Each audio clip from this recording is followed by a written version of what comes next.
Aujourd'hui, c'est la guerre des max. Voilà.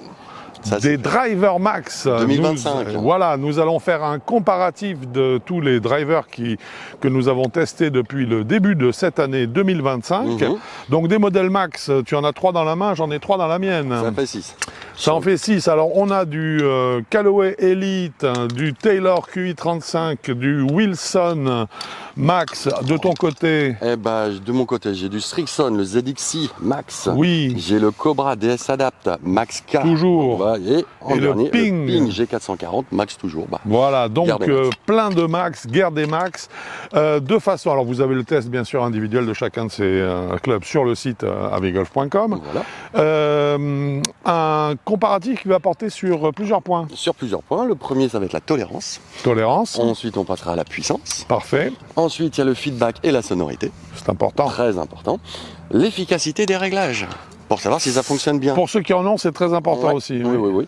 Et la maniabilité, c'est-à-dire la qualité de la trajectoire et la maniabilité du club, bien entendu. Parfait. Et est-ce qu'on n'aurait pas un petit tableau récapitulatif par exemple, oui. Hein, oui, on a un petit tableau. Oh là là. Comme ça, vous aurez tous les éléments en main pour savoir celui qui a priori vous convient le mieux. Hein, on ne perd pas de temps et on attaque tout de suite. C'est parti. À tout de suite.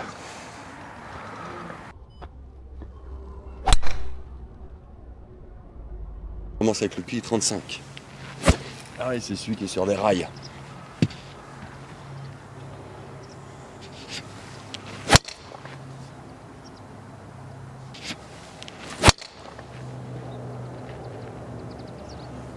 Alors, ça te rappelle des souvenirs, Quentin? Souvenir. Ça remonte. Ça remonte très vite. Le test revient vite. Ah bah forcément. Il revient très vite et très bien. Allez.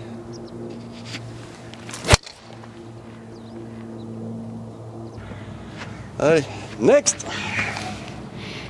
Suivant en français, c'est ça? Yes. Ouais, élite. Centré. Ouais, le réglage est bien.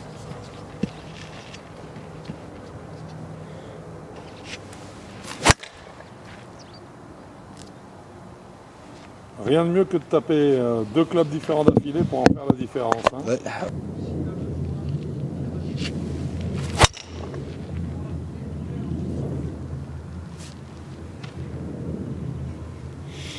Allez, plus que 2. Lequel? Le ZXi Max Strixon. Intéressant.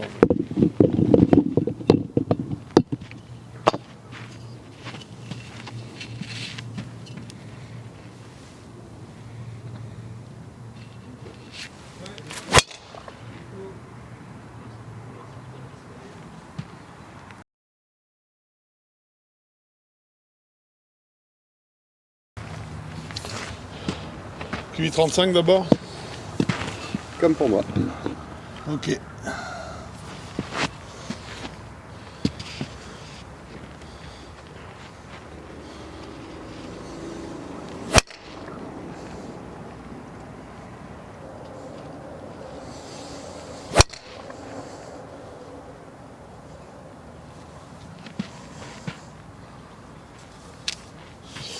Ok.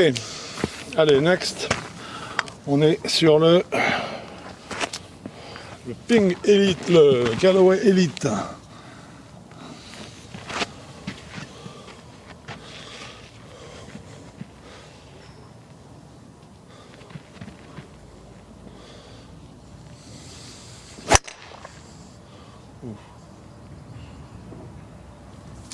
C'est bien, je retrouve vraiment ce qu'on avait ressenti une première fois. Hein.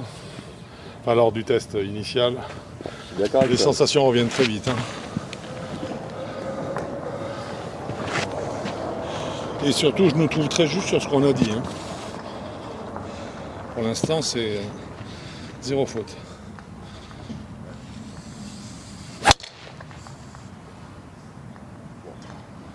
Ok, là, alors, au final, on peut se bouger ou pas?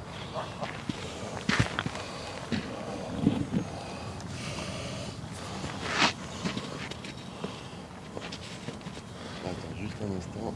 Voilà. Parti.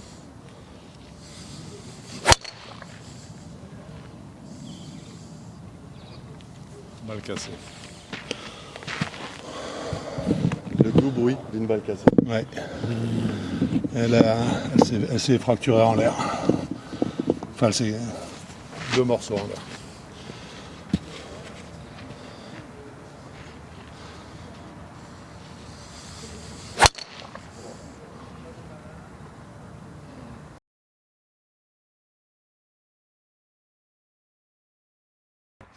Bon, ben, on a eu donc l'occasion là en quelques instants de se remettre un peu chaque club en main, hein, Voilà. de façon à ce qu'on ne reste pas figé sur les tests individuels qu'on avait fait. Ceci étant, bien sûr, pour avoir le data de chaque club, reportez-vous aux vidéos qui en ont été faites sur Avigolf, hein, parce que là vous avez le data précis en termes de spin pour chaque modèle. Ce qu'il faut savoir par contre, Factor, trajectoire, voilà, la totale. Par contre, ce qu'il faut savoir, c'est que nous avons testé donc tous ces clubs dans la même configuration, à savoir, il s'agit tous de 10 degrés et demi de loft. Nous avons utilisé pour tous les clubs des manches régulars et nous avons systématiquement mis sur chaque tête de club le club préconisé par le fabricant. Le shaft. Le shaft, pardon, préconisé par le fabricant. Hein. Voilà. Donc on est vraiment mis en avant par le fabricant, c'est exactement ça.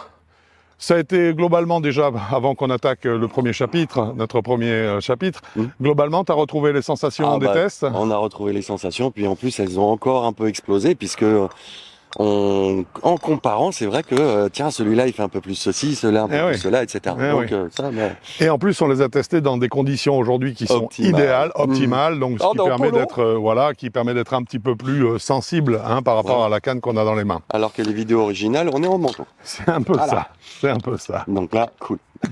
Bien, donc 6 modèles. Première qualité sur lesquelles on va les comparer. La tolérance. Alors la tolérance, Quentin, c'est des max, donc au niveau tolérance, ils l'ont tous. Ce sont toutes des têtes de club qui dépassent les 10 000 en termes de moment d'inertie. Hein. Oui. D'après chaque marque. Oui, absolument. Donc ça veut dire que les 10 000 sont passés. Ça veut dire que ce sont toutes des têtes de club qui sont au maximum de ce qu'on peut obtenir. Pour le moment. Pour le moment, en termes de moment d'inertie. Et elles ont toutes dépassé cette espèce de cap, voilà, de barre plancher qui est les 10 000. Hein. Donc il est évident que bien que nous ayons noté quand même certains modèles qui sont plus tolérants, oui, qui se distinguent par rapport aux autres, il est évident que ces 6 clubs essayés sont tous particulièrement tolérants et ils ont des taux de tolérance qui sont vraiment le top de ce qu'on peut faire aujourd'hui. Hein. J'ai envie de te dire, y a-t-il des modèles qui sont pour toi sortis du lot? Eh oui. Bah, il y en a 2. Eh ben, écoute, moi aussi. Bah ouais, on a tous les 2 les mêmes, hein, de toute façon. Mais oui. Parce qu'on a vu les trajectoires et tout. Alors, il y en a 2 à égalité qui sont donc un peu au-dessus du lot. Oui, qui sont au-dessus du lot. Voilà. Au-dessus du lot, nettement, en termes de tolérance. Le Wilson Dynapower. Celui-là.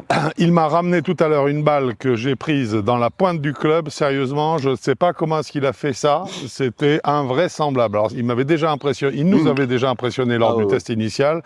Là, c'était encore remarquable et je trouve qu'il s'est distingué de l'ensemble avec Brio. Le deuxième et avec le deuxième modèle qui s'appelle pas Brio, qui s'appelle Ping G440, qui lui aussi en termes de tolérance les balles, il est, je trouve, un petit cran au-dessus de la concurrence. Voilà, dans les 6, ce sont ces 2-là qui sortent. Parce qu'ils ramènent un petit peu plus et puis surtout, là, il y a un peu moins de vibrations. Alors, il faut les sentir, les vibrations. Hein. Non, les 2 ne vibrent pas. Voilà. Je dis alors, celui qui vibre le moins pour moi, c'est le Ping. Le Ping, pour moi, ils sont équivalents, justement. Et celui, peut-être que le Wilson vibre un tout petit peu plus, mais en termes de résultats, il faut décentrer énormément. On est obligé. L'ensemble des clubs, on est obligé de décentrer énormément pour vraiment ressentir une éventuelle vibration. Voilà, hein, et pour ressentir vraiment, je dirais, les limites du moment d'inertie de chacun de ces clubs. Hein. Ah oui. Donc, aucun doute, en termes de tolérance absolue, Ping G440 et Wilson Dynapower Max. Voilà.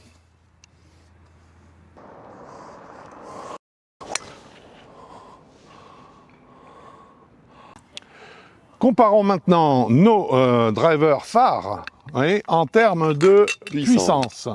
Alors écoute, parlons de Smash Factor sur l'ensemble déjà lors des tests. Où est-ce qu'on en était avec ces 6 drivers en Smash Factor? Entre 1,49 et 1,50. Donc déjà, voilà. À 0,01 près, on va pas chipoter. Non, alors 0,01 point d'écart en moment d'inertie, ça correspond à 2 yards 50, c'est-à-dire qu'on est à 2 mètres.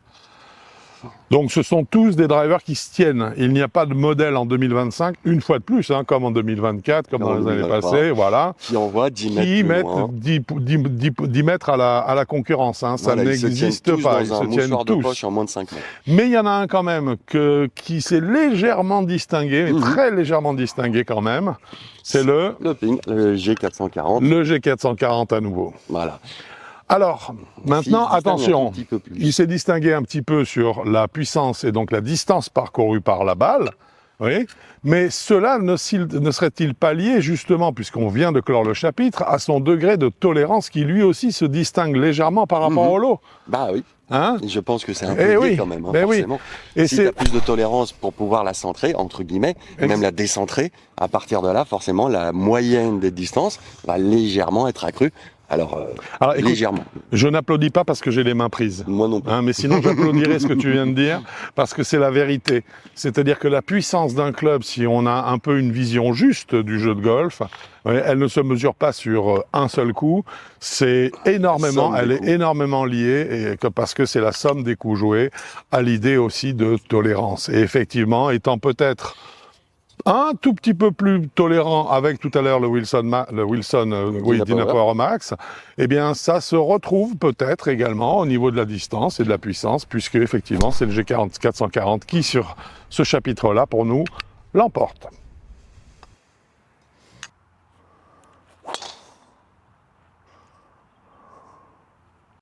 Nous abordons maintenant la question qui est importante, bien sûr, surtout sur des drivers max qui ont tendance à feutrer théoriquement, en tout cas beaucoup. Nous avons abordé donc maintenant le chapitre du feedback, donc le ressenti, la précision qu'a le club et qui pour nous permettre de déterminer le point d'impact et sa sonorité. Donc feedback et sonorité. Quentin, sur les 6, est-ce qu'il y en a encore qui se sont distingués? Alors oui, il y en a 3 qui sont distingués, pas tout à fait de la même manière, mais ils se sont distingués. Pas dans la même catégorie, parce qu'on a 2 catégories, on a sonorité et feedback. Exactement. Alors, on va laisser de côté les 3 autres, parce que niveau sonorité et feedback, on n'est pas très content. Alors, ce sont les plus grandes marques, bizarrement. Hein. Donc Ping, Callaway TaylorMade, niveau feedback, non, et niveau sonorité, non. Un peu le Ping. Le Ping, qui claque bien, mais c'est pas à la hauteur des autres. Oui. Il y a au-dessus. Donc en tout premier, feedback et sonorité, les deux, il y a le Cobra qui sort du lot. C'est clair. Là, clairement, directement. Oui. C'est surtout en termes... de la quantité de réglage. Oui, mais c'est surtout en feedback là, sachez qu'on l'a testé en neutre. Hein. Oui, donc on n'a pas compensé avec, je dirais, les réglages qui peuvent nous être recommandés. On l'a mis tel quel. Il amène un peu plus de feedback que les autres. Clairement. On arrive mieux à déterminer l'endroit où on a percuté la balle. Ça nous permet de nous corriger un peu mieux. Il a une vocation plus pédagogique. C'est une très bonne surprise, je trouve, ce DS Adapt. On avait vu, ce Max, il avait un seul défaut, c'était qu'il n'était pas tout à fait stable au niveau de la semelle lorsqu'il reposait au sol. Par contre, là, on est sur le chapitre feedback et sonorité, il n'y a aucun doute.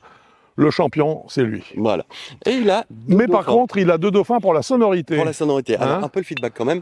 Ou feedback aussi, bien sûr. Mais celui-là est au-dessus. Oui. Ils ont du feedback qui est un petit peu meilleur que les 3 autres. Oui. Et au niveau de la sonorité, qu'est-ce qui claque bien? Sonorité, là, ils sont à égalité au niveau de la sonorité. Absolument. Et juste un peu en dessous au niveau du feedback. Il s'agit donc du Srixon ZXi Max et du Wilson Dynapower Max également. Ce sont des clubs donc, qui, en termes de sonorité, sont évidemment les dauphins du Cobra. Ils ont un très beau son et ils ont également un excellent feedback.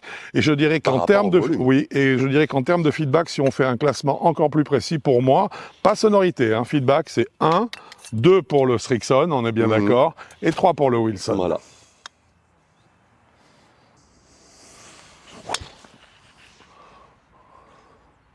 Le point que nous mettons maintenant en exergue, c'est l'efficacité des réglages. Parce que vous le savez, ces clubs max vous offrent généralement une faculté pour compenser un léger fade, un léger draw avec des masses amovibles. Voilà.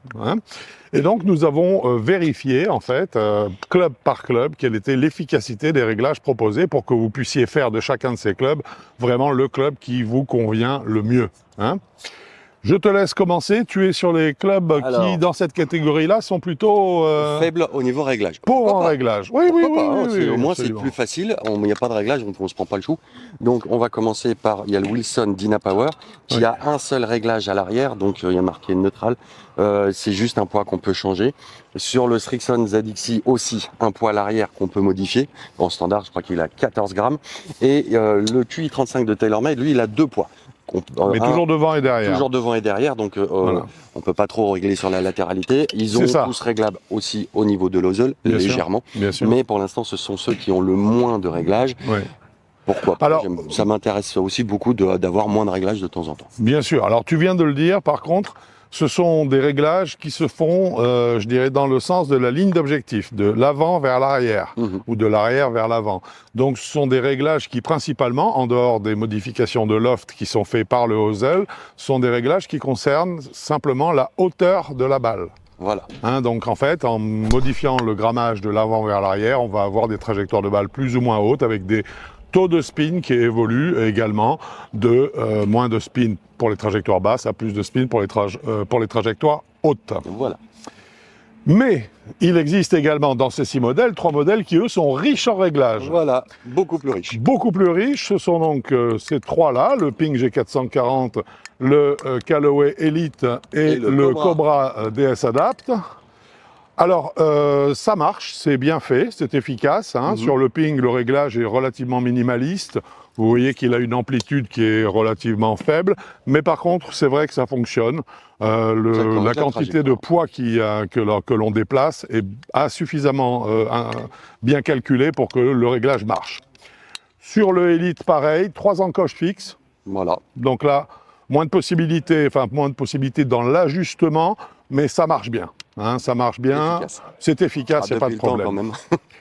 Par contre, il y en a un qui l'a... Ah bah là, il sort du lot. Là, il sort du lot, toutes catégories confondues, il n'y a aucun doute. À nouveau, le Cobra DS Adapt. Leur système de réglage, là, il est redoutable. C'est redoutable. 33 réglages possibles par le hosel uniquement, c'est extraordinaire. Et il y a surtout, un poids à l'arrière qu'on peut modifier. En plus pour peaufiner encore la trajectoire de balle. C'est d'une efficacité redoutable. Je vous conseille de vous reporter au test qu'on a fait de ce driver, qui est très explicite à ce niveau-là. Aucun doute. Et leur appli, elle est fabuleuse. Fabuleuse. Pour ce qui est de l'efficacité donc des réglages, aucun doute, le champion, c'est le Cobra.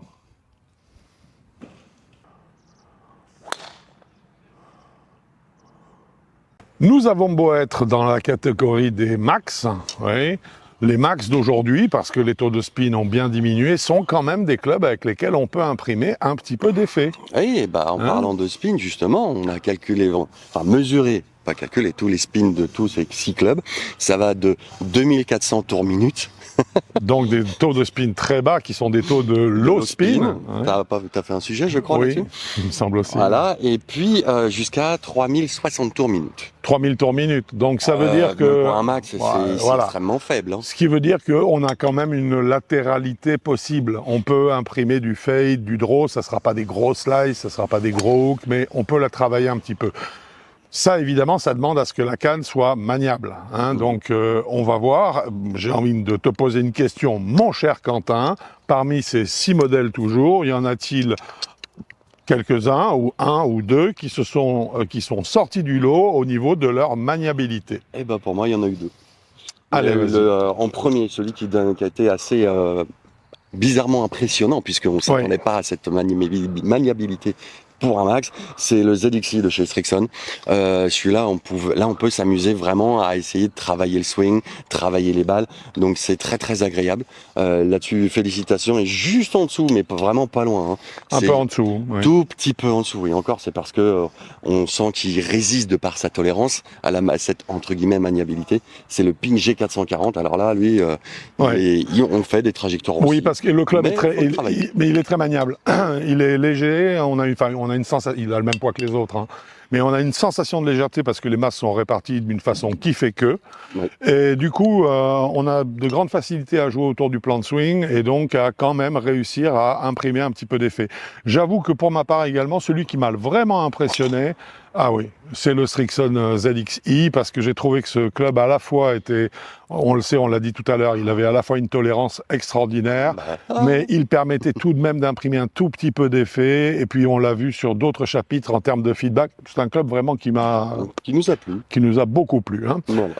Mais tout le monde, voilà, mais tout le monde n'aime pas les clubs qui justement sont maniables dans le swing parce que ça les amène à sortir de leur chemin de club habituel. Et certains préfèrent des clubs ayant plus de masse, hein, qui vont davantage leur dicter un plan de swing, donc un chemin de club, hein, et ils vont compter sur cette masse pour avoir une régularité de swing qui va se transformer en régularité de jeu. Là, sur les 6, toi et moi, il y a consensus, il n'y a pas de problème. Le champion, c'est le QI35. De chez TaylorMade. De chez TaylorMade. On ne peut pas être ailleurs que sur des rails avec celui-là. Hein. Voilà. C'est impressionnant. Il semble plus lourd hein, que les autres. Hein. Il ne se met pas en mouvement comme une plume. Mais par contre, à l'arrivée, il vous garantit que vous allez toujours le mettre en mouvement de la même façon et il prendra toujours le même chemin pour revenir. Par contre, on a l'impression qu'il demande un petit peu plus de présence physique pour y arriver. Voilà, mais efficace en tout cas. Par contre, pour être sur des rails, celui-là, il n'y a pas de problème, il a la masse. Attention, c'est une notion qui est assortie à sa masse. La sensation de masse qu'il délivre lui donne l'impression de pouvoir n'avoir qu'un seul sens de swing.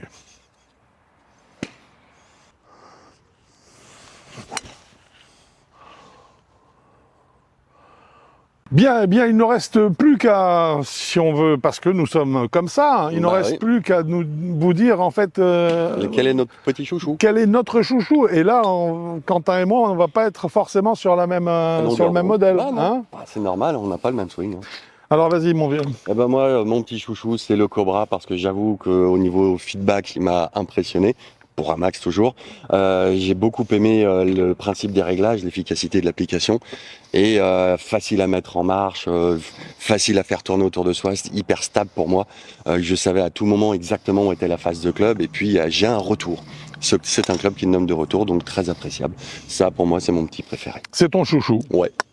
Eh bien, écoute, moi, le mien de chouchou, c'est un Srixon, c'est le ZXi. Parce qu'en fait, je l'ai trouvé non seulement très agréable, mais je l'ai trouvé totalement polyvalent. C'est-à-dire que pour moi, il était bon partout. Je l'ai trouvé surprenant, je l'ai trouvé vraiment performant sur la qualité des trajectoires de balles, performant sur le ressenti, le son, il claque fort aussi. Oui. C'est un club qui m'a beaucoup surpris et qui me fait regretter parce que justement c'est un driver homogène et c'est ce qui m'a beaucoup séduit chez lui. Ce qui me fait regretter que nous n'ayons pas pu intégrer le Titleist de la gamme GT correspondant dans ce comparatif parce que c'est ce qui caractérise la gamme GT, c'est cette homogénéité justement. Ouais. Mais donc voilà, moi mon petit chouchou c'est celui-là, c'est le Srixon. Après sur les autres en dessous, ils sont vraiment pas loin. Pas loin, moi j'ai adoré aussi le Wilson, beaucoup, le Ping également, le Cobra bien sûr. Non. Ah, pas tout. Il fallait bien trancher, c'est fait. Voilà. Ce test est dorénavant terminé. Vous allez avoir bien sûr la liste des tarifs qui va défiler derrière vous. Avec les réductions que nous vous proposons. Comme toujours. Voilà, uniquement pour les fans. Et membres fans bien sûr. Voilà. Nous espérons bien sûr que cette vidéo vous plaise et vous serve surtout à faire votre choix de driver. Et puis nous, écoute... on va recommencer avec d'autres drivers dans d'autres gammes. Voilà. À bientôt sur avigolf.com. Ou sur un parcours. Ou sur un parcours. Bon golf à vous. Au revoir.